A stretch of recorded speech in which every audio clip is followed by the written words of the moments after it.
Buonasera e benvenuto all'avvocato Ignazio Messina, che è segretario nazionale dell'Italia dei Valori. Grazie di essere qui con noi. Grazie a voi e buonasera a chi ci ascolta. Allora, onorevole, partiamo proprio dall'Italia dei Valori. Le chiedo subito che momento sta attraversando il partito. Ricordiamo la storica transizione dello scorso 30 giugno, un avvicendamento al vertice. Di fatto non abbiamo più il leader storico Antonio Di Pietro, c'è lei adesso.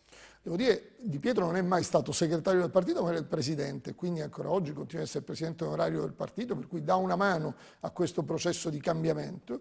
Abbiamo eletto però per la prima volta il segretario nazionale, che tra l'altro hanno eletto tutti gli iscritti all'Italia dei Valori che hanno potuto votare da casa. Siamo il primo partito che ha consentito questo, anche da casa, online, tutti hanno potuto partecipare. È un processo di rinnovamento dell'Italia dei Valori, di rilancio dopo la sfortunata avventura di rivoluzione civile per le nazionali, che ci ha visto peraltro fuori dal Parlamento, ma perché quella obiettivamente, e gli errori in politica si pagano, non era una proposta politica, ma era soltanto un comitato elettorale che esprimeva debolezze.